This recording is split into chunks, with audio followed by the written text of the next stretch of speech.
حضرات محترم، دنیا میں کوئی بھی ملک احسن انداز میں نہیں چلتا جب تک وہ قاعدہ قانون کے مطابق نہ چلے۔ جس ملک کے اندر کوئی قاعدہ قانون نہیں ہوتا، لوگ اسے جنگل کا قانون کہتے ہیں، جس میں ہر طاقتور جو چاہتا ہے کرتا ہے۔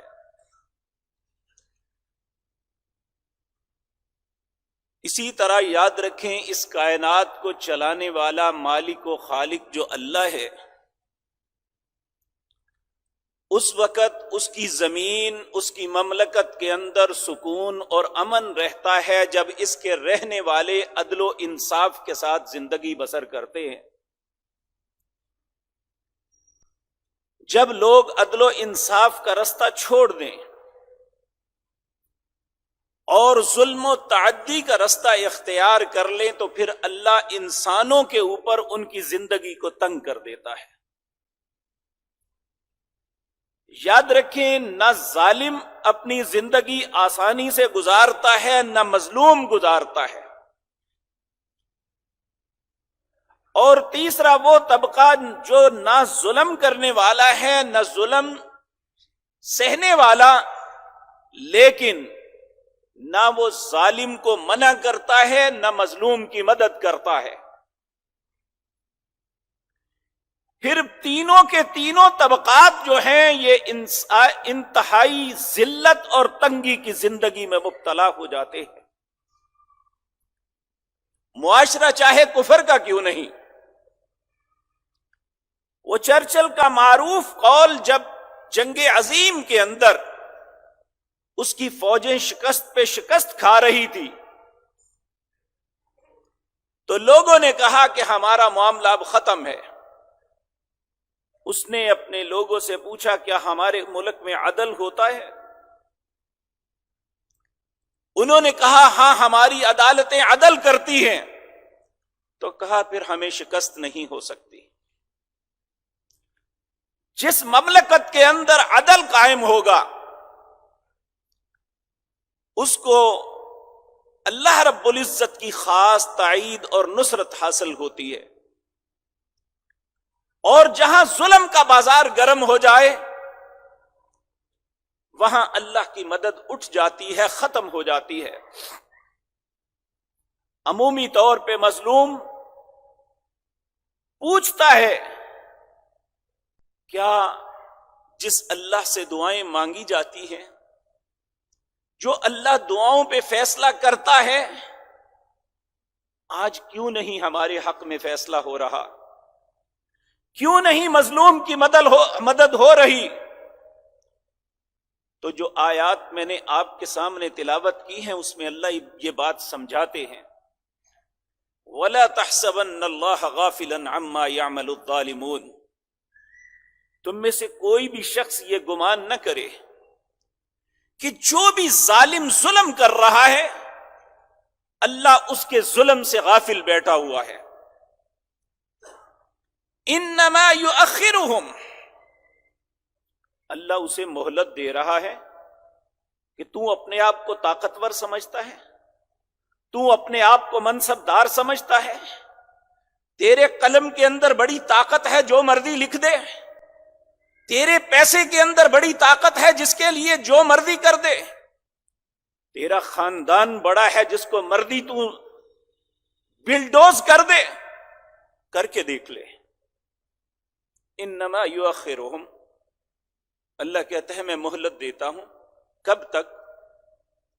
لیوم تشخص فیہ الابصار، جب اس کی پکڑ کا دن آئے گا اس دن آنکھیں پھٹی کی پھٹی رہ جائیں گی۔ مہطعین مقنعی رؤوسہم، اس دن پھر منہ اٹھا کے بھاگے گا، کوئی جائے پناہ نہیں ملے گی۔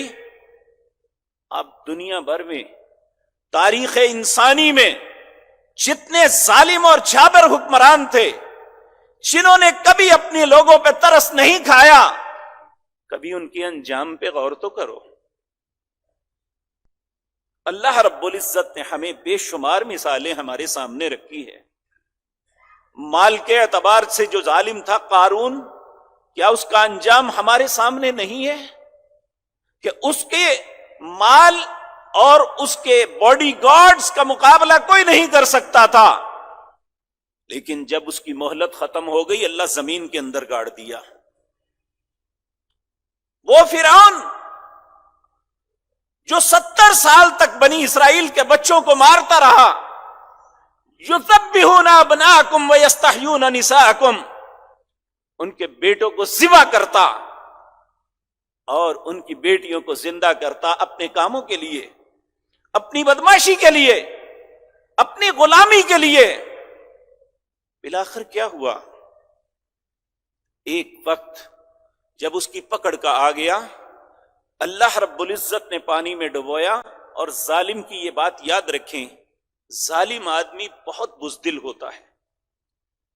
جب اس پہ وار ہوتا ہے پھر اس کی چیخیں جو ہے برداشت نہیں ہوتی. فرعون کے اندر صرف ایک پانی کا گھونٹ گیا تھا ابھی، اور جب اسے غوطہ آیا تو اسی وقت جو یہ کہا کرتا تھا انا ربکم الاعلی، سب سے بڑا رب تو میں ہوں اور کوئی رب نہیں ہے، وہ فوراً پکار اٹھا لا الہ الا الذی آمنت بہ بنو اسرائیل وانا من المسلمین. میں اللہ کے علاوہ کسی کو الہ نہیں سمجھتا، بنی اسرائیل کے رب پہ ایمان لاتا ہوں اور میں اس کا فرما بردار بنتا ہوں. لیکن اس وقت توبہ کا دروازہ بند ہو چکا تھا، اس وقت کلمے کا کوئی اعتبار نہیں تھا، اس وقت اس کی پکڑ آ چکی تھی. وَكَذَلِكَ أَخْذُ رَبِّكَ إِذَا أَخَذَ الْقُرَى وَهِيَ ظَالِمَةٌ إِنَّ أَخْذَهُ عَلِيمٌ شَدِيدٌ. جب اللہ کسی ظالم بستی کو پکڑتا ہے پھر اس کی پکڑ بڑی شدید ہوتی ہے، اس کی پکڑ سے بچا نہیں جا سکتا. جب وہ مر گیا تو اللہ رب العزت نے فرمایا اے لوگو دیکھو، عبرت پکڑو، انہو کان عالیا من المسرفین. یہ بہت بڑا بننے کی کوشش کرتا تھا، سمجھتا تھا میرے پاس فوجیں ہیں، سمجھتا تھا میرے پاس مال ہے، میرے پاس حکومت ہے، میرے حکم سے دن اور رات کے معاملے چلتے ہیں. لیکن جب اللہ کا حکم آتا ہے پھر سارے فیصلے ختم ہو جاتے ہیں. میرے عزیز بھائیوں، ہمارے سامنے تاریخ انسانی کی کتنی مثالیں ہیں. ہم اپنے ملک کے ان لوگوں کو دیکھیں جنہوں نے ظلم کیا، ان حکمرانوں کو دیکھیں جنہوں نے ظلم کیا، ان کا انجام ہمارے سامنے نہیں ہے. ان اہلکاروں کو دیکھیں. اگر میری بات کی تصدیق کرنی ہو، ڈاکٹر ہسپتال میں جا کے دیکھ لیں، لائنوں میں لگے ہوئے لوگوں کو پوچھیں، جو بلکتے سسکتے ان کا سانس بھی مشکل سے آتا ہے، وہ آپ کو بتائے گا میں ساری زندگی فلاں منصب پہ فائز رہا، آج جو پکڑ آ چکی ہے اس پکڑ سے سانس لینا بھی اس کے لیے مشکل بن چکا ہے. وَلَا تَحْسَبَنَّ اللَّهَ غَافِلًا عَمَّا يَعْمَلُ الظَّالِمُونَ. کوئی شخص گمان نہ کرے کہ اللہ ظالموں کے ظلم سے غافل بیٹھا ہوا ہے، وہ تو صرف مہلت دیتا ہے. اور میرے عزیز بھائیوں، ظلم ہے کیا؟ کیا صرف حکمران ہی وہ ظلم کرتے ہیں؟ نہیں میرے بھائیوں، یہ میں بھی ہو سکتا ہوں، آپ بھی ہو سکتے ہیں. اور اللہ رب العزت کسی ایسے شخص کو پسند نہیں کرتا جو ظلم کر کے خوش ہوتا ہے. نبی کریم صلی اللہ علیہ وسلم نے فرمایا اللہ سب سے زیادہ ناراض اس بندے پہ ہوتے ہیں جو سخت دل ہے. اور ہمیشہ ظلم سخت دل انسان کرتا ہے، نرم دل انسان کبھی ظلم نہیں کرے گا. وہ جب بھی بات ہوگی درگزر کرے گا. اور یہی ایسا ہی دل اللہ رب العزت کے ہاں پسندیدہ ہے. اب ظلم کیا ہے؟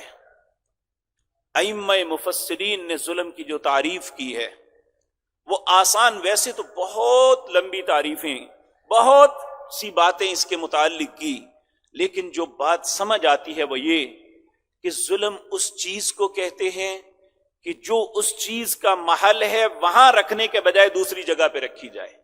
مثال کے طور پہ انہوں نے لکھا ہے یہ پگ یہ انسان کے سر کی عزت ہے، اس کی شان ہے، اگر اسی کو پاؤں پہ باندھ دیا جائے تو کیا ہوگا؟ کیا اس کی شان بنے گی؟ وہ تو چلے گا بھی نہیں، وہ تو گر جائے گا، وہ تو اس کے پاؤں کی زنجیر بن جائے گی۔ تو ناظرین، ایسی ہی اسلامک ویڈیو کے لیے ہمارے چینل کو سبسکرائب کریں اور دین کی بات کو پھیلا کر صدقہ جاریہ بنائیں۔ زیادہ سے زیادہ چینل کو سبسکرائب کریں اور ویڈیو کو شیئر کریں۔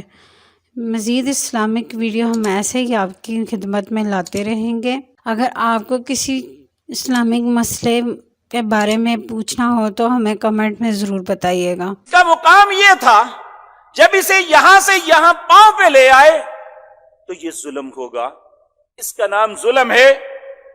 اسی طرح میرے عزیز بھائیوں، ائمہ مفسرین نے ظلم کو 3 قسموں میں ڈیوائیڈ کیا ہے۔ ایک وہ ظلم ہے جو انسان اپنے رب کے ساتھ کرتا ہے، وہ ہے شرک۔ کسی اور کو وہ مرتبہ، کسی اور کو وہ مقام دے دیتا ہے جو اللہ کا حق تھا۔ اللہ نے انسان کو بعض چیزیں نہیں بخشی، مصیبتوں کو ٹالنا یہ کسی انسان کے بس کی بات نہیں۔ اللہ فرماتے ہیں وَإِن يَمْسَسْكَ اللَّهُ بِضُرٍّ فَلَا كَاشِفَ لَهُ إِلَّا هُ۔ جب میں کسی کو پکڑتا ہوں، تکلیف میں مبتلا کرتا ہوں، تو یاد رکھو میرے علاوہ کوئی اس تکلیف کو ہٹا نہیں سکتا۔ وَإِن يُرِدْكَ بِخَيْرٍ فَلَا رَادَّ لِفَضْلِهِ۔ اگر میں کسی کو کچھ عطا کرنا چاہتا ہوں تو کائنات میں اس عطا کو کوئی نہیں روک سکتا۔